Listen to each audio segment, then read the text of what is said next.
Right, so we are in at the beginning of chapter 19 of Shoftim, the beginning of a rather shocking story. We got last week, I think, to as far as verse 4, and just to give you the quick reminder, we started the chapter with those famous words,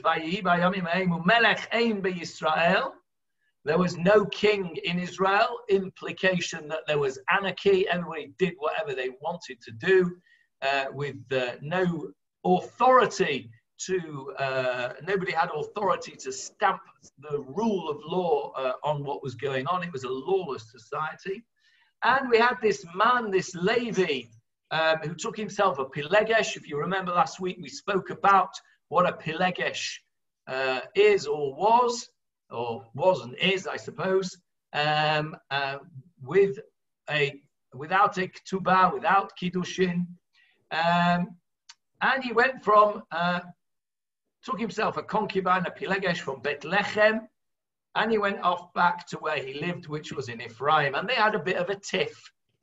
We spoke about this last week. We decided that it was probably that he was a bit mean to her, and she went away. And we had this discussion about this word, vatizne alav pilagsho. And we spoke about this idea that the word tizne is from the word znut. And usually that has sexual connotations, but we didn't think overall that that was likely to be the case here, because if she had been unfaithful to him, then it was unlikely he was going to go after her and persuade her to return. We spoke about these words here, ledaber al liba, to persuade her to return, to cajole her, to speak tenderly to her. Rav Steinsaltz spoke about. He went to her house to try and persuade her to come back. He brought with him donkeys, probably full of presents and things. And they were all happy to see him. She brought him into her father's house, and Vayarehu avia na'ara vayismach likrato. He was happy to see him. And that's more or less where they got to, where we got to. I think we might have just done verse 4, but let's start from verse 4, Leon. That's where we're going from today.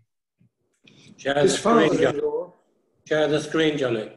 Oh, right. Sorry, thank you. I will share the screen. Share the screen. Okay, good. Thank you. Can you all see the screen? Yeah. Yeah, good. Okay, here we go. Verse 4. His father-in-law, the father of the girl, detained him, and he stayed with him for 3 days. They ate and drank and lodged there. It happened on the 4th day that they arose early in the morning, and he rose up to leave. But the father of the girl said to his son-in-law, "Sustain yourself with some bread and go afterwards." So they both sat and ate together and drank. For the sec, let's stop there. So I think we touched on this last week at the end of last week's shiur. What's going on here is the father-in-law is enjoying this fellow's company. Interesting that he's called the father-in-law. She's a pilegesh. She's not a full wife, but nevertheless, he's given the title of father-in-law, chotno. We see that word many times in the Torah, specifically referring to Yitro, the father-in-law of Moshe. He's referred to as the father-in-law. He's clearly enjoying the company here. They're sitting, they're eating, and they're drinking together. And on the 4th day, they sat there for 3 days. Now, what's interesting here is that there are some parallels to our story of Yitro. You will remember a couple of weeks ago when we dropped the bombshell in chapter 18, when myself and David Marks dropped the bombshell that the Levi, who had been the priest in Micha's house of Avodah Zarah, was none other than the grandson of Moshe. Yonatan ben Gershom ben Menashe, with that little nun suspended in the air. I'm sure you'll remember all that. Yonatan ben Gershom ben Moshe. He was the grandson of Moshe, and we spoke at great detail. In fact, we took 3 weeks to do this one point. I spoke about it for a week, and David Marks spoke about it for 2 weeks. How it could be that Moshe's grandson could have ended up in that situation. And you'll remember that I brought for you the beginning of Parshat Yitro, where Yitro brings Zipporah and the 2 children. And what happens is Moshe takes Yitro into the tent, and they have a good old chinwag, drinking coffee and talking about affairs of state, and the wife and kids are left outside.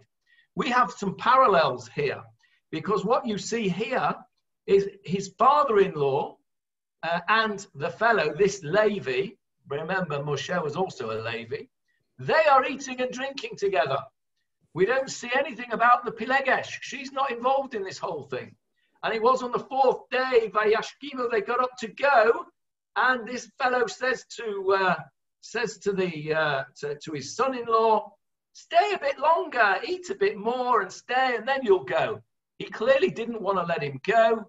I suggested that perhaps the reason was he didn't want his daughter to go. He didn't want to lose his daughter, but I don't think actually that's right, thinking about it, because she's not anywhere in the picture. He's enjoying the company of his son-in-law. And so the son-in-law actually acquiesces. Verse 6, Leon. Sorry, Johnny, I'm losing the sound. We can hear you. Right. So did you say to carry on at verse 6? Verse 6. At verse 6, right. So they both sat and ate together and drank. The father of the girl then said to the man, please agree to stay overnight so that your heart will be at ease. Okay, stop there, Leon, for a second. Paul, you've got your hand up. Yeah, just because it said, you say she's not in the picture at all, but it does say they rose early. It didn't say he rose early. No, because he's taking her with him. Right, Yeah, so she's there with him at the time. You're right, but it doesn't say anywhere that she was involved in the eating and drinking.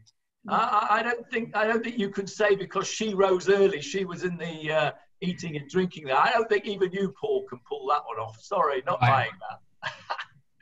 Okay, so let's just have a look at here. Now, so he said to her in verse 5, he said to the guy in verse 5, just have a morsel of bread. Remember, they got up early in the morning by Yashkimu. That's a word we have very commonly, isn't it? We see that word. Where do we see that word by Yashkimu? We see in the Akedah. We see it in the Akedah. That's right. Anywhere else we see it other than the Akedah? Every morning in my flat. Every morning in your flat. Yeah, you're the insomniac that gets up for the 6 o'clock minyan. Where else do we see it in the Torah? Who else? When he sent Ishmael away. When he sent Ishmael away. He sent Ishmael away. He also got up early. Yes, another one. Wasn't it Balaam or Bilam? Bilam, yes, Hillary, very good. Bilam, that was the one I had in mind. Bilam also got up early. So Vayashkimu is an expression. All of those examples that we've just given are an expression of doing things with enthusiasm, to do them quickly, to get up early. We say Zrizim Makdimim LeMitzvot, those who are keen and want to do mitzvot, they get up early. Makdimim, it's not the same word, but it's the same idea. When I was a busy mile in Manchester, we always used to do the Brit as soon as we possibly could in the morning. We didn't like to do it after Chatzot because that was like the 8th day has come and you get up early and you do the mitzvah at the first opportunity. Bilam, of course, was doing the Aveira at the first opportunity. So, depends on your outlook whether you're going to do the mitzvot or the Aveirot early. But either way, the enthusiasm of getting up early is important. Yes, Michael? Sorry to interrupt you. Would you mind making the text a bit larger, please? Sure. Johnny, what other word you would use for getting up early in the morning? Vayakom, and he arose. Yeah. Vayakom, and he arose. Yeah, Jonathan, this is Ruby. It is unfortunately, most people associate Bilam with Vayashkem. Unfortunately, it doesn't say that. It does say Vayakom a few times, just to be specific. It doesn't say Vayashkem at all with Bilam? No. I also had thought that, but I just rechecked it. Okay.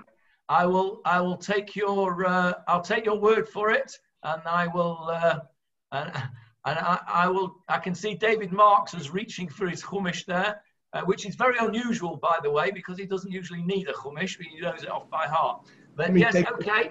Take a look at the Numbers 22, verse 21 as an example. Okay, I will believe you 100%, Ruby, and we will move on. I don't think I can make this screen any bigger because it is on the web. If you pinch the screen, you can make it bigger yourself. Pinch it bigger with your fingers, Michael, like that. Yes. Okay. Sorry about that, Michael. Right. So now, so they got up early. The point that I was making here about getting up early, although I didn't yet make it, was that they arose early, and then by verse 6, he's saying, stay the night. So they've obviously sat there all day, these two. They sat down and both of them ate together and they drank. And then the next thing, he says, well, you better stay the night. So they've spent all the fourth day together, eating and drinking. And so that's what they did. They went. Johnny? Yes. Bad things happen at night. Okay, that's what you're going to see in a moment. Bad things definitely happen at night. But he got up in the morning and he said to him, give him a morsel of bread and then you'll go. So he said, have a bit of breakfast and then you can go. But actually they sat there all day, and by that time they'd finished having food and drink and chatting about things. He had to stay another night. Verse 7, Leon. The man rose up to leave, but his father-in-law pressed him, and he spent the night there once again. Okay, let me stop you there, please. Let me stop you there, because there's a word here which jumps out at me. Vayakom haish lalechet, and the man arose to go. Vayiftsar bo, and he pressed him. Vayiftsar bo. That word, and he pressed him, he urged him, is not a very common word in the Torah. We're in Tanakh now, but it is also in the Torah. Who knows, apart from Ruby and David Marks, who knows where we see that word Vayiftsar? Or Vayiftaru maybe, but that root of that word. Any offers before I offer it out to the Torah experts? Okay, David, you're on first. Where do we see Vayiftsar? Lot and Sdom and Amorrah. Absolutely. Here we go. We're now on to a different chapter 19. Chapter 19 of Bereshit, the story of Lot and the angels, which you will be seeing a little bit more of as we go through this story, because the parallels are very, very strong. But the first pointer that the Navi is giving us to this story is in this word Vayiftsar, and he pressed him. Here we go. Look at verse 3. Well, let's go from verse 1, Leon. Can you see my screen, Leon? Yes. Verse 1. And the two angels came to Sodom in the evening, and Lot was sitting in the gate of Sodom. And Lot saw and arose toward them, and he prostrated himself on his face to the ground. And he said, behold now, my lords, please turn to your servant's house and stay overnight and wash your feet, and you shall arise early and go on your way. And they said, no, but we will stay overnight in the street. He urged them strongly, and they turned into him and came into his house, and he made them a feast, and he baked unleavened cakes, and they ate. Okay, let's stop there. So you can see that word, Vayiftsar bom, he urged them. This is the story of Lot and the angels. The angels went to Lot to tell him that they were about to destroy the cities of Sdom and Amorrah. And I'm sure that you will remember the story of Lot and what happens in that. And if you don't remember it, you're going to see it shortly, maybe not this week, but certainly in the next coming weeks. The Navi who writes shoftim, the Navi Shmuel who wrote shoftim, is giving us a hint early on in this story that there are connections between our story and the story of Lot and Sdom and Amorrah. So the clue here is in the word he urged him, by Yiftsar. Okay, so he urged him and he stayed overnight. He stayed another night. Okay, and then so now we're on to the 5th day, verse 8, Leon. He arose early in the morning on the 5th day to go, but the father of the girl said, "Sustain yourself now and wait until afternoon." So the two of them ate. When the man rose up to go, stop there, right. Verse 8. I'm looking at another word here, which is a popular word, vahit mamu. Where do we have that word, vahit mamu? It means to delay. How would you know that, Johnny? I thought so. And what note? On it. And what I was going to say, what note is on the word? It's a shalshelet. Correct. And in what context are we talking? It's with the Akedah again, I think. No, it's not with the Akedah. When they got up, what's the... Vayit mameh with shalshelet. Yeah, I can't remember. Sorry, Johnny, I just muted you by mistake. Can you unmute yourself? For what is about to kill him and he delayed, no? No. Okay, David, tell us. Tell us. You're back in Sdom and Amorrah. They tarry there when they're told to move on. Exactly. Because Hashem is going to... It's another pointer. It's another pointer back to our story of the angels and the and Sdom and Amorrah.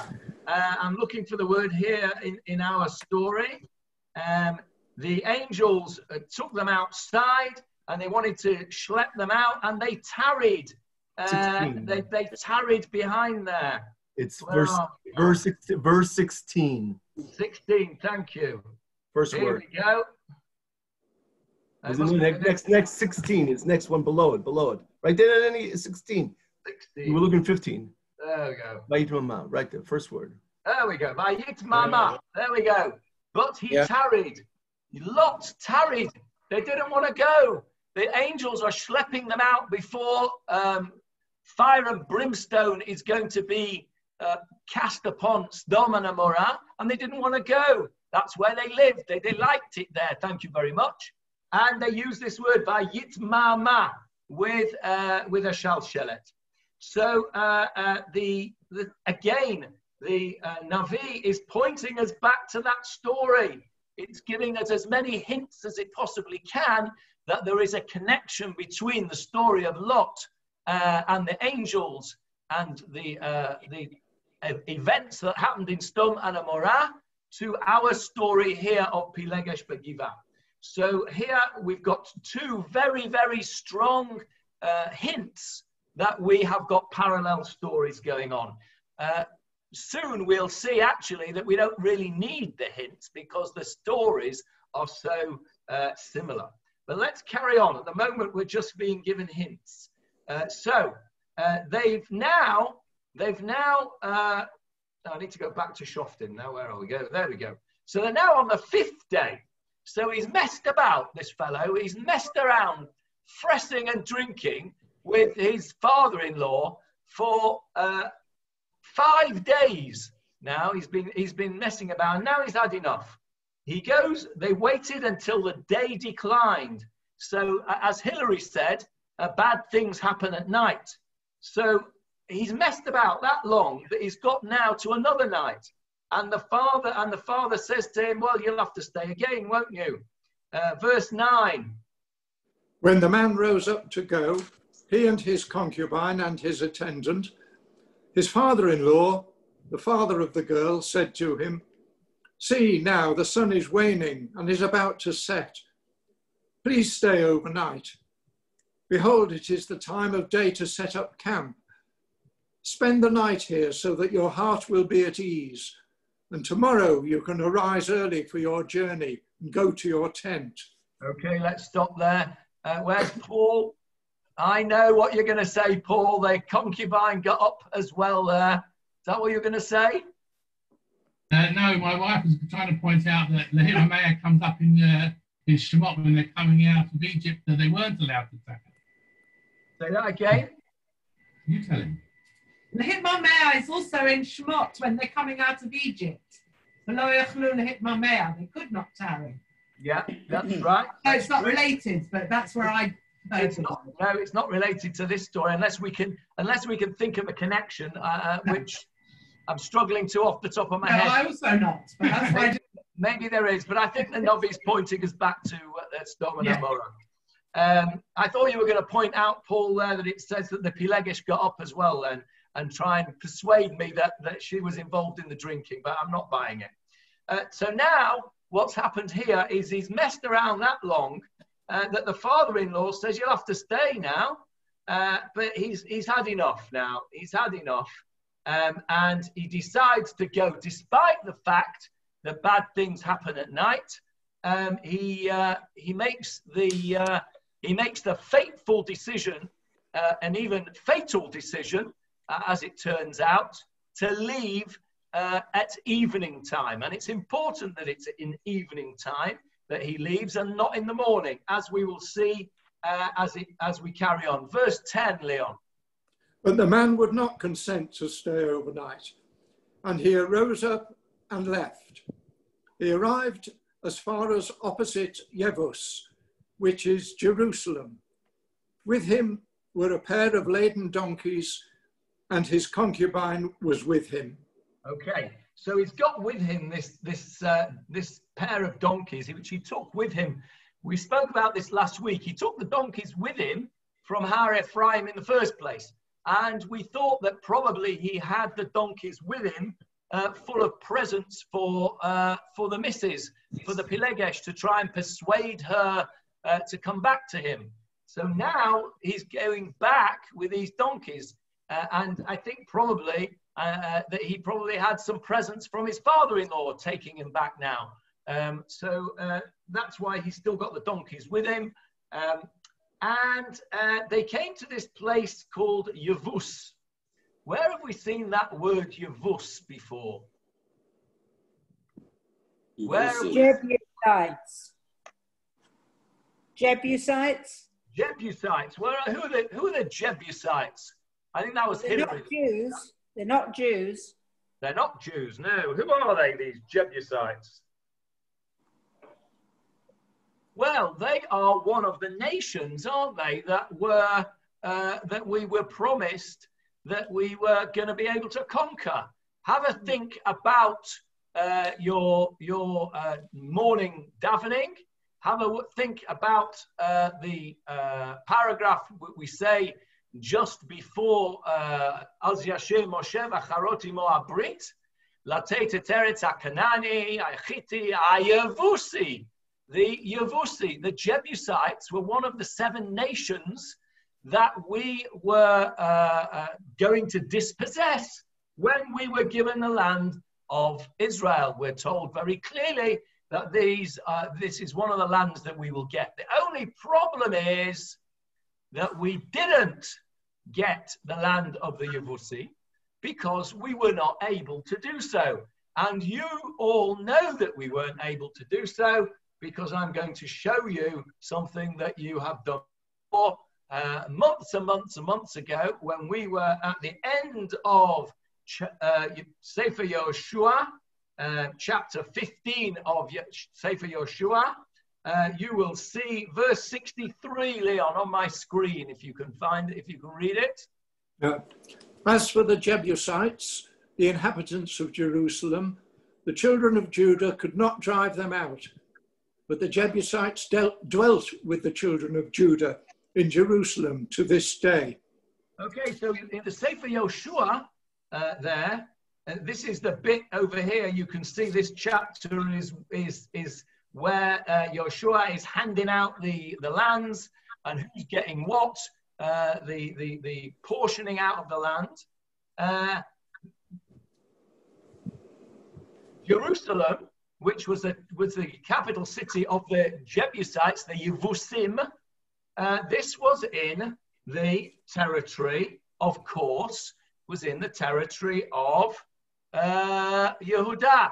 Let me get our map up. There we go. There's our map that you're all familiar with. There's Jerusalem. In our map, it shows it's in the territory of Binyamin. It's actually a little bit inaccurate, that, because that little dot of Jerusalem should, like it does today actually, should straddle the border between Binyamin and Jerusalem, like it straddles a border today, according to some people anyway. Jerusalem it was obviously at a later date the capital of Yehudah. But there it is. It was at that time the territory of the Yevusim, and as Sefer Yoshua told us in this verse 63, the children of Judah, the Bnei Yehudah, were unable to dislodge them. So although we were meant to have been able to conquer them, we never actually did it. And we didn't actually achieve that until a long time afterwards. And this is when we achieved it. When did we achieve the dislodging of the Jebusites from Jerusalem? King David. King David, correct, Dave, correct. And here it is in Sefer Shmuel Bet. Chapter 5. In chapter 5 there of Shmuel Bet. Here we go. And you will see in here, verse 6, Leon, please. Shmuel Bet, chapter 5. It's on the screen. I'll do it from the screen, yes. And the king and his men went to Jerusalem to the Jebusites, the inhabitants of the land, who spoke to David, saying, "You shall not come here unless you remove the blind and the lame," as if to say, "David shall not come here." And David conquered the stronghold of Zion, which is the city of David. Okay, so here we have King David. Dislodging the Jebusites, the Yevusim, from Jerusalem. So we can assume that all the way through from the time of Yehoshua all the way through to King David, a period of 500 years or so, the Yevusim were in Jerusalem. We had the period of Yehoshua. I can see you've got a face on, Ruby. Yehoshua was about 40 years. Sefer Shoftim, 300. Wait. The Beit HaMikdash was 480 years from Yetziat Mitzrayim, right? 480 years in the Melachim Aleph. Right? It was 480. Okay, so I'm not far off it with 500 years, am I? Okay, so you make me a liar for 20, 40 years, right? Say the period of Shoftim was about 350 years. Yoshua was about 40 years. Then we've got a bit of Shaul, a bit of Shmuel. We're talking between 400 and 405 years. The Yevusim were in Jerusalem, and there didn't seem to be too much going on there. But nevertheless, it was not a Jewish city. And so let's go. It's important that we went and saw that. Because now are we back in Shoftim here? Yes, we're back in Shoftim. So this is what happened.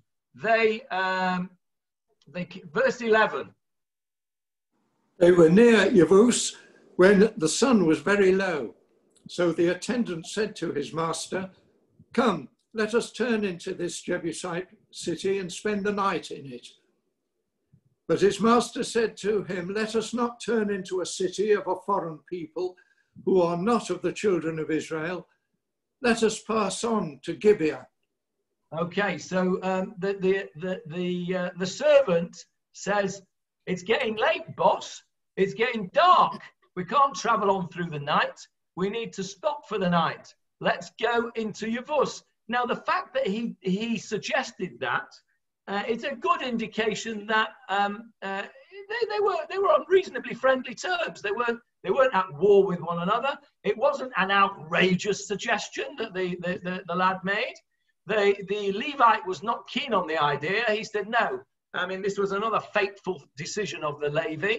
The Levi decided that he was going to be from and not stay in a non-Jewish city overnight. He was going to make his way north a few kilometers to the nearest Jewish city. He would feel much more comfortable staying in a Jewish city than he would in a non-Jewish city.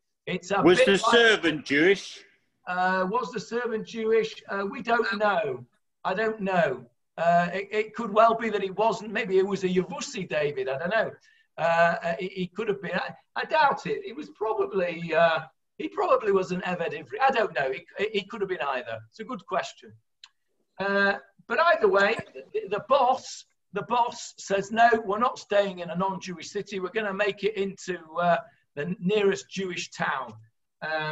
So that's what they decide to do. He's the boss. And he says, no, we'll go up to Giveah. Now, let me show you where Giveah is. I had that. Where did I have Giveah? Here we go. Giveah today is a place called Tel Al-Ful, which is just north of Jerusalem, about 6 kilometers, 4 miles or so north of Jerusalem, close to Pisgat Ze'ev, which is in northeast of Jerusalem. That little marker there is Tel Al-Ful, which is said to be the biblical city of Giveah. You can see how close it is to Jerusalem. Now, Giveah was a city of the Jews, well, not of the Jews, of the Israelites. And you will be able to see from our map, if I can return to our map, let me return to our map. There we go. Oh, yeah, there we are. You can see if Jerusalem is there and Giveah is just north of Jerusalem, you can see in whose territory Giveah is. It's in Binyamin, correct. It's in Binyamin. And that's important to know, as you'll see as the story goes on. So he didn't want to go to the Yavusi place. He wanted to go, you can see, if Yavuz is Jerusalem, he's not got far to go to Giveah. So it's not very far. It's only a few kilometers. So he feels that he doesn't need to go into the non-Jewish place and sleep in a city of heathens. By the way, there is a halacha that says that you should not sleep overnight. You should not stay overnight in a city where there is idol worship. So this Levi was probably being from and saying, no, I'm not going to stay in this place.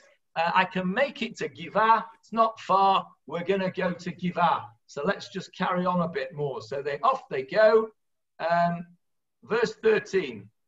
So he said to his attendant, come, let us approach one of the Jewish places, and we will spend the night in Gibeah or in Ramah.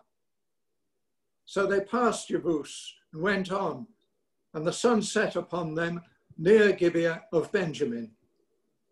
They turned there to come and spend the night in Gibeah. He entered and sat in the town square, but no one brought them into a home to spend the night. Okay, let's stop there. This was the way things were in those days. Visitors would come along and they would be in the town square. And the idea was that people would afford them hospitality. This is an Israelite town of the tribe of Binyamin. The guy with his concubine and his servants and his couple of donkeys are clearly Israelites. And he would be expecting that somebody of the town of Giveah would come along to him and say, who are you? Like we would try and do when people come to shul in the morning and we've never seen them before. We would say to them, and who are you? And what are you doing here? And are you a visitor?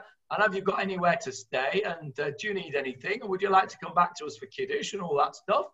And that's what happened in those days. You went into the town square and you waited for somebody to come and offer you hospitality. Now, it doesn't happen. The verse, the pasuk that Leon has just read, "Ve'ein ish ma'asef otam habayta lalun." Nobody came and took them home. Nobody offered them hospitality. And that's giving us another little clue as to our previous clues. You'll remember, I'm sure, one of the things that you will all have learnt when you were little kids in Giveah, that the people of Sdom and Amorrah were very anti-visitor. They had an anti-visitor policy. No immigration, no foreigners allowed. Okay? And anybody that came who was a foreigner, I remember being taught this in Giveah and in my Jewish day school. The Medrash says anyone that came, they used to put them on a bed. They'd give them a bed. And if they were tall, they would give them a small bed. And then they'd have to chop their legs off so they would fit the bed. And if they were small, they'd give them a big bed. And then they'd have to put them on a rack to stretch their legs out so they would fit the bed. And there were all these ridiculous tortures that the people of Sdom and Amorrah did to their visitors. I remember being told that they were tarred and feathered and all sorts of things. The point being that they were very, very anti-visitor. They were not a hospitable bunch of people. And what we see here is the people of Giveah do not appear to be very hospitable. Nobody comes to take them home until there is one old man. Verse 16. Just then, an old man came from his work, from the field, in the evening. The man was from Mount Ephraim, but he was living in Gibeah. The local people were Benjamites. Let's just stop there, Leon, for a second. Why do you think that the Sefer Shoftim is telling us where this fellow is from and where he lived? Who cares where the guy was from? He was living in Giveah, and he was somebody that came, and as you'll see in the next pasuk, he does come and offer hospitality to this man. Why is it relevant that we know where he came from and where he was living? Any suggestions? Yes. Go on, Hilary. Because the man remembers what it was like. He obviously, coming from Ephraim, was a reasonably religious man. If he was old, he would have remembered what it was like in the past to have chesed and show chesed to strangers. So he was a stranger himself. He was. Yes, but he's not a stranger. He's a stranger in where he's living now. If he comes from Ephraim, yeah. But it says he remembers that it's important to show chesed to a stranger in the land. Right. So he is, in fact, a stranger himself in Giveah. He's not a Giveah resident originally. He's from Har Ephraim.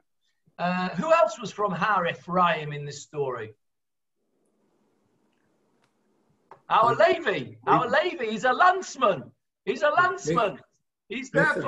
He's from Har Ephraim. Look at the beginning of our chapter. Let's go to chapter 1, verse 1. Vayhi ish Levi gar b'yarkatei Har Ephraim. Our Levi, our fellow with his pilegesh, is actually from Har Ephraim.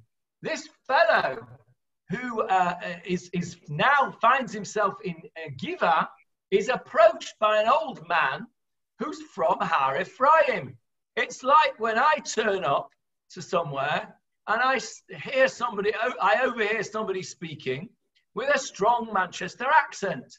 And I say, oh, you must be from Manchester. You must know this one and that one and the other one. And suddenly we are best of friends because we're both strangers in a strange place. And we have something in common.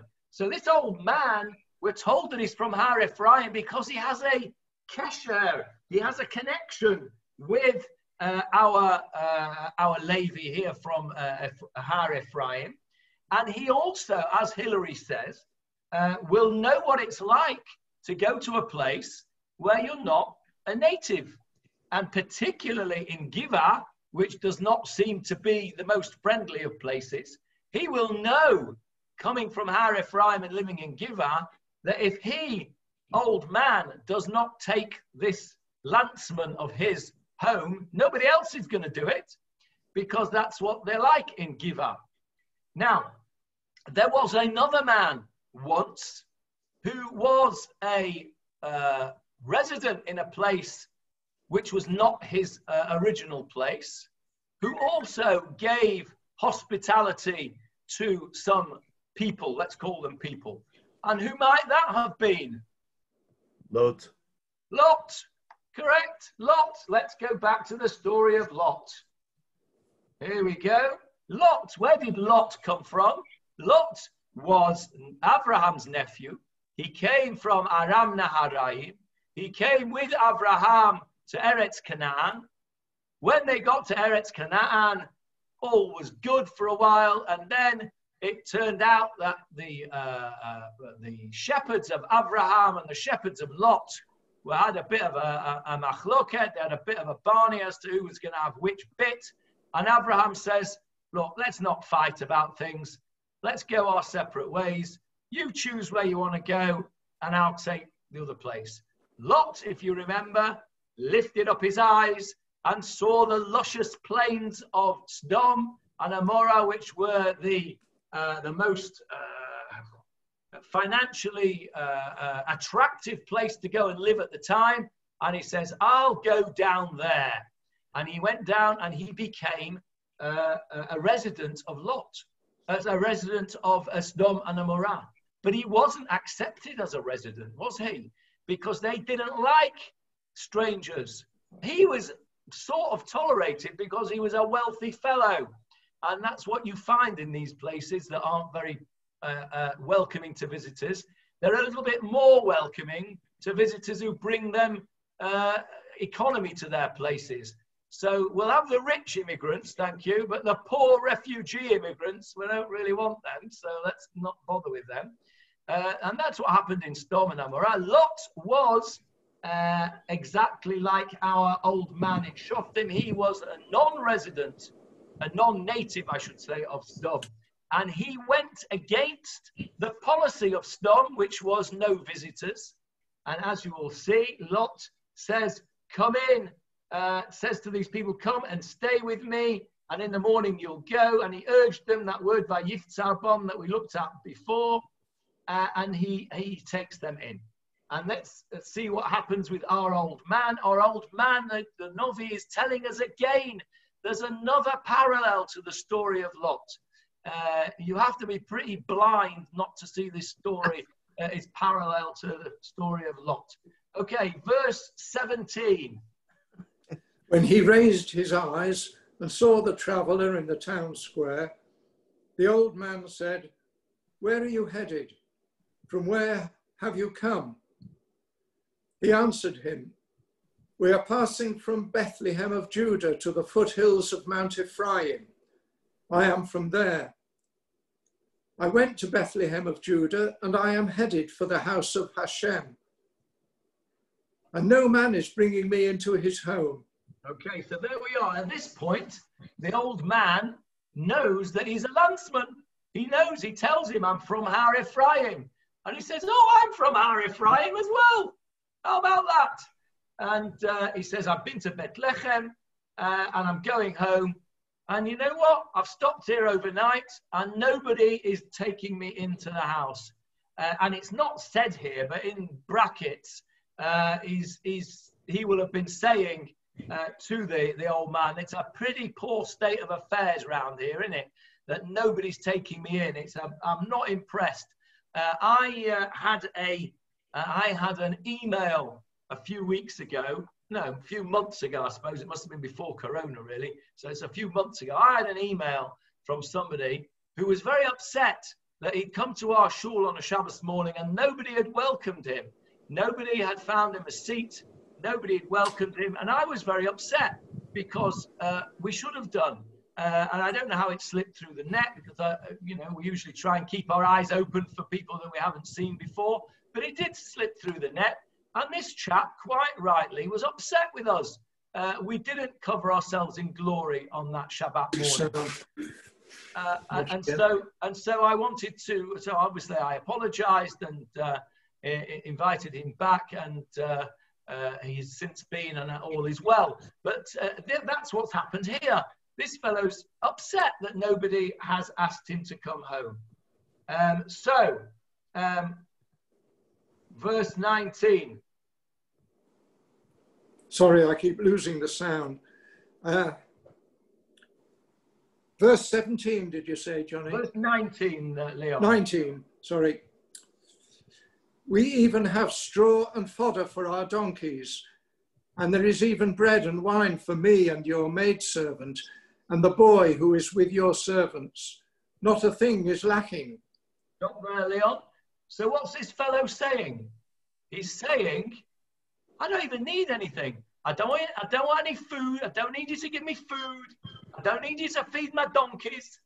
I've got everything I need. I've got bread. I've got wine. All I need is a roof over my head. And nobody's taking me home. It's a poor state of affairs. This place, Giveah, is not very impressive. And the old man says, Leon, verse 20. Peace be with you. However, all your provisions shall be upon me. Just don't spend the night in the town square. Okay, so he says to him, no. If you come into my house, I will provide for you. That's part of the deal. You don't eat your own food. I will provide for you. It's my mitzvah. I'm going to bring you in. I'm going to look after you. And he says, Rak berchov al talin. Don't stay overnight in the street. Why do you think he might be saying that? Because he's in a bad place. Yeah, this guy knows what kind of a place he's in. This guy lives here. He knows you don't, there's certain places, I can't think of any places around here that I wouldn't spend the night in, but I can certainly think of a few places elsewhere that I wouldn't like to spend the night overnight with, in the streets. Some dodgy places. This guy knows this place is not the kind of place you stay overnight in the street. So he's found this landsman and he wants to bring him in. And not only that, he's a good guy, this guy. He wants to give him food and everything as well. And that's what he did. Verse 21. He brought them to his house and prepared food for the donkeys. They washed their feet and ate and drank. As they were feeling merry, behold, people of the city, lawless people, surrounded the house, banging on the door and saying to the old man, the owner of the house, send out the man who came to your house so that we may know him. Okay, let's stop there. Does that remind you of anything? Sodom and Gomorrah all over again. Oh, yes, thank you. Sodom and Gomorrah. That's exactly what happened in Sdom and Amorrah. We even have the same words. There's that word, the last word of the pasuk there, vanei de'enu, which Leon very correctly and properly and delicately translated as, and we will know them. Anybody seen the film Annie Hall? Yes? Okay. One of my favourite films of all time. Where are you, Jonathan? Jonathan Raymond. Next film quiz. I want a clip of Annie Hall, please. One of my favourite films, Annie Hall. There's a great line in Annie Hall where Diane Keaton says to Woody Allen, do you know so-and-so? And he turns around and says, do you mean know them in the biblical sense? And of course, knowing somebody in the biblical sense is as it is translated on my screen by the Chabad translation, so that we may be intimate with them. In biblical Hebrew, lada'at is not to know somebody. To know somebody, just to know them, is lahakir.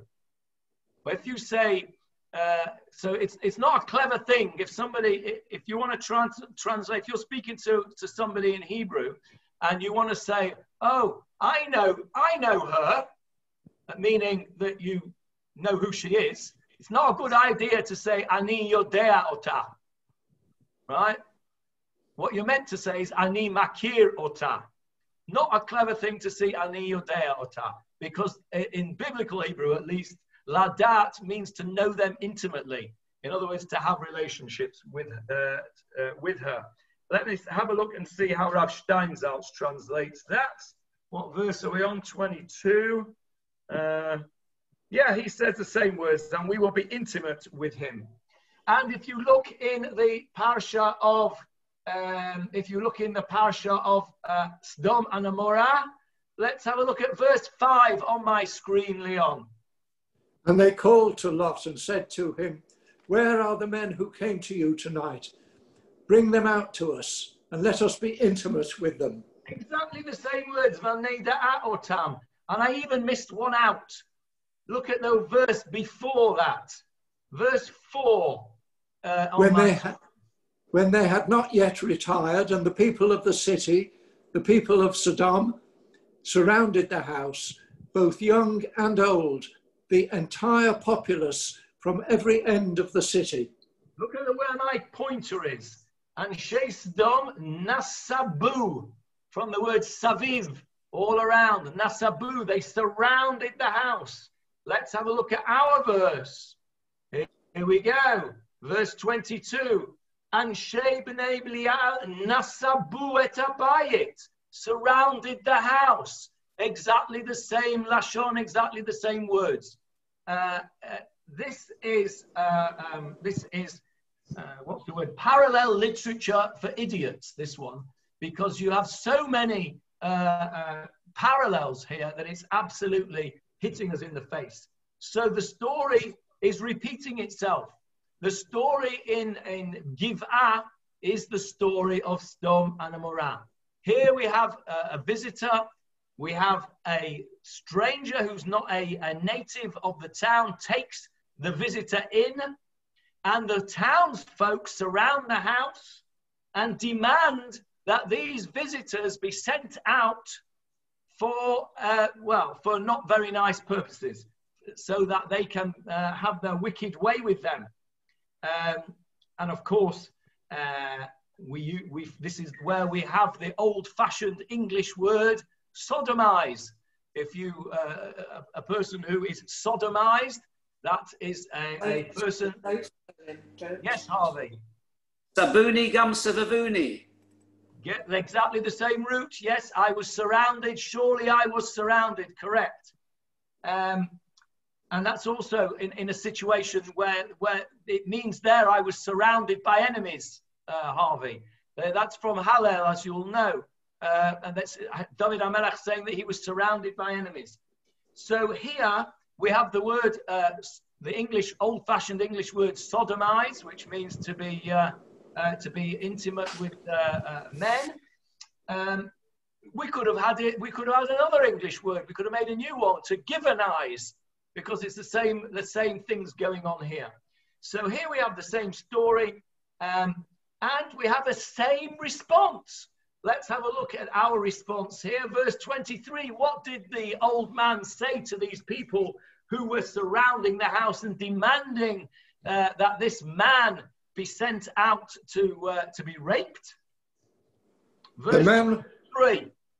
The man who was the owner of the house went out to them. He said to them, "No, my brothers, please do not be wicked. Since this man has come to my house, do not do this disgusting thing." Okay, let's stop there. Barbara and Paul have got your hand up. Yeah, in the account about Sodom and Amorrah, it goes to great lengths to say all the people, young and old, etc. Here it doesn't say that at all. That's right, and that's an important point, Paul's raised there, because in Sdom they were all wicked. It says there, as Paul has pointed out. Let's go back to them. Where are we? Verse 4. Both young and old, the entire populace surrounded the city. And that is why, ladies and gentlemen, Sdom was destroyed from top to bottom. There wasn't even a minion of tzaddikim. How do we know that? Because God told us. He had this whole discussion with Abraham. Abraham said, oh, how can you do that? You can't destroy a whole city. What if there's 50 tzaddikim there? And God said, well, yeah, if there's 50 tzaddikim, I won't do it. And Abraham says, well, if there's 45, you're going to do it you're not going to do it for 5? And like a good Jew, he has a good bargaining down. But in the end, Hashem says, I'm sorry, Abraham, there isn't even a minion of people there. There isn't anyone that's worth saving there. And as Paul has pointed out, the entire populace were rotten through and through. And that is why Sdom got the punishment that it got. Because you could have asked the question, and Paul has given us the answer, you could have asked the question, why wasn't Giveah destroyed in the same way as Sdom was destroyed? And the truth is that it was not the entire populace. The entire populace appears not to be very hospitable, but there's a big difference between not being hospitable and the whole people demanding these guys sent out for rape. So here he says, don't do this terrible thing. This man has come into my house, meaning I'm now responsible for his welfare. And when somebody's in my house, I will do whatever it takes to look after him. That is a very common idea in the Middle East, that when you are in somebody else's house, then they will treat you with the utmost hospitality. Step outside and they might stab you in the back. But whilst they're under your roof, they will give you tremendous hospitality in that part of the world. And that's what happens here. So what does he do? What about in chapter 19, verse 7? Of Breshit. Yeah. Same words, yeah. Don't do this evil. Another one, that's right. He uses the same expression, my brothers. Don't do this terrible thing. And okay, so verse 24. Here are my virgin daughter and his concubine. I will bring them out, and you may molest them and do to them whatever you please. But do not do this disgusting thing to this man. Okay, let's go back to let's go back to chapter 19. And what did Lot say? Verse 8, Leon, on my screen. Behold, now I have 2 daughters who were not intimate with a man. I will bring them out to you, and do to them as you see fit. Only to these men do nothing, because they have come under the shadow of my roof. Again, the parallels there are very obvious. So there is a difference, of course, because in the Lot story, the 2 men that he was giving hospitality turned out actually not to be men, didn't they? They were angels. And what they did was they said, right, Lot, this is it. We're out of here. God is destroying Sdom and Amorrah. Off you go. And that's what happened. So Johnny, yes. How can the man, it's one thing for him to offer his daughter, but what right does he have to offer the concubine? She's not his. That's true. That is true. I actually thought of that same question myself, but I think the answer is that she's a pilegesh. And in order to save the guy's life, he is going to sacrifice, as it were, a, inverted commas, lower being. Those of you that were at the... But he doesn't ask the man. It doesn't seem that way. No, I think he obviously assumes that he would rather have his pilegesh. Hang on, Helen, before we get to you. We spoke about this morning a little bit in medical ethics thing, we alluded to it about one person's autonomy over somebody else's moral views. And I think here's an example. Virgin daughters and concubines are clearly, in this situation, much more expendable than the fellow. And that seems to be the case here. And I'm sure Helen's got something to say about that. Well, just more or less the same as you said. What does it matter? They're women. It doesn't matter. As long as the men are okay, let's worry about it. You know, that seems to be. That seems to be. But it sounds as though these men preferred men because they asked for the man first anyway. Yeah, that's right. They do prefer men. That's very clear. You got that wrong, didn't they? So, having said that, they're obviously not averse to a woman because you're going to see what happens to this poor soul afterwards. So the story is the same. In Lot's situation, we have this absurdity that he's willing to sacrifice his daughters, and here we have the same scenario: this virgin daughter of the old man and the concubine of the man. But the answer to your question, I think, Hilary, is in verse 25. But the men were not willing to listen to him. The man grabbed his concubine and thrust her outside to them. They knew her and they molested her all night long until the morning. They sent her away as the dawn began to break. Okay, so there's your answer, Hilary. He himself, if you look at the words, I mean, we've got some pronouns here which could be different people, but I read this as Vayachazek ha'ish b'pilagsho, and the man grabbed hold of his concubine. I read that as the Levi, the Ish Levi, grabs his own concubine. It means that the old man grabbed his concubine, the other fellow's concubine, but I don't read it that way. I read it as the man grabbed his own concubine, and he chucked her outside and said, "Here, you can have her." And I think that answers your question, Hilary. He obviously may not have been asked whether he consents, but he makes his intentions clear.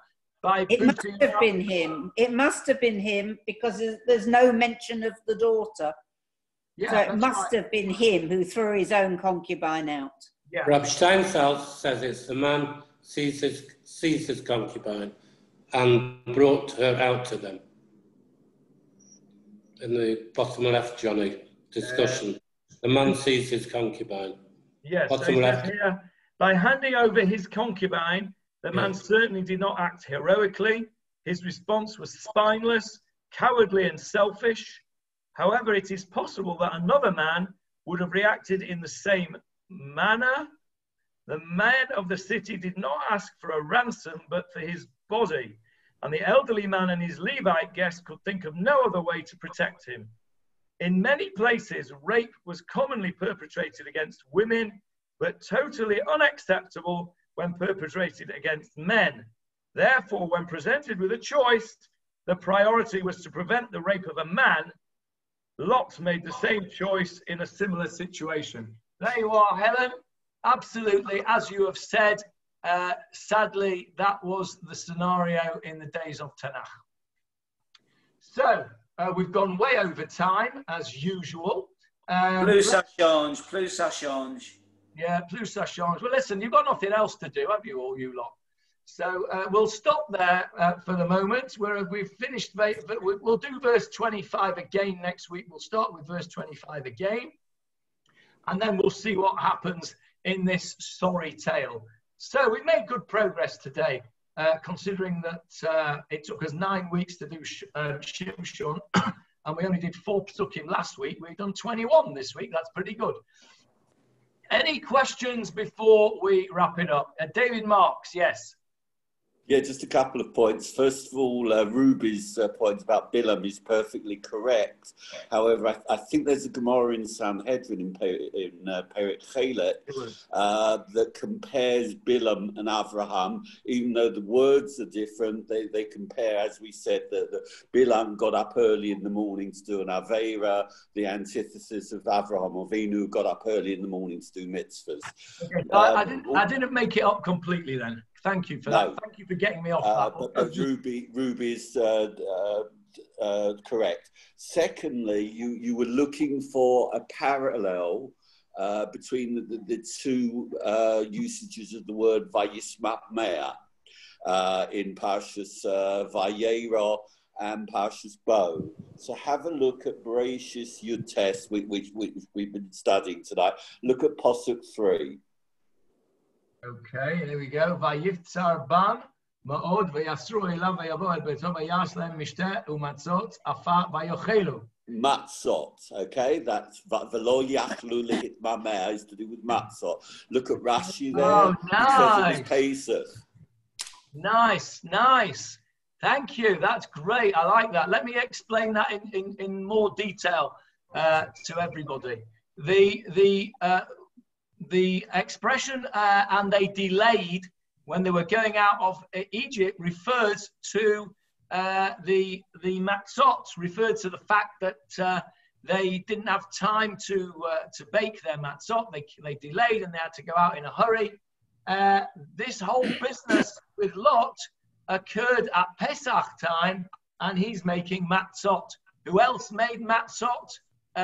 Abraham made matzot for these same people as well. So there's your connection via Yitma Me'ah. Thank you, David. I like that. Yes, Harvey. Yeah, just to put the record straight, my Plus Hachange wasn't directed at running overtime. It was directed at the treatment of women nowadays, as it always was then. Oh, okay. Okay. I know where you're coming from, Harvey. I don't think we're quite as bad as Sdom and Amorrah, are we? Well, I don't know. Maybe not. Who knows? Okay. One more discussion. Yes, Ruby, you'd like to say something. Just as you mentioned a few times about the word Vayiftzar or Vayivtzaru. For example, in Shmuel Bet, Perek Yud Gimel, regarding Avshalom, it just so happens that word, the words are transposed Vayifrotz, and it's Vayivtzar. There are two locations in Samuel 2, chapter 13, that verb letters, but it means the same thing, just as a parenthetical, tangential to that word. Which pasuk in that chapter? There are two of them. It's on the left-hand page in the Koran, to be 13 Shmuel Bet. Yeah, for example, Shmuel Bet, chapter 13, verse 27. The very first word. Right. And it's also in another. And he pressed in the same word. Right. Yes. But it's just, there are times that in Hebrew, in Nach, that the words get transposed, the letters get transposed, but it's the same thing. Yes, we have that often where the letters get transposed. Yeah. Okay, so that's another example of pressing. What's going on in this story here? This is the story of David and Avshalom, another story of pressure, of a nasty story, which this word Vayiftzar or Vayifratz fits in with. Okay, thank you for that. Any other comments before we go? Just wanted to mention, Johnny, last week you suggested we don't read ahead. Right. Sod's Law, in Torah Tidbits this week, there's a reference to all this. Did you notice? I didn't see it. No, I didn't. But there you go. All right. Well, I again suggest that you don't read on, because I always like you to look at this with fresh eyes and see if we can pull things out for ourselves before we get other people to help us. So okay, so let's end the recording now.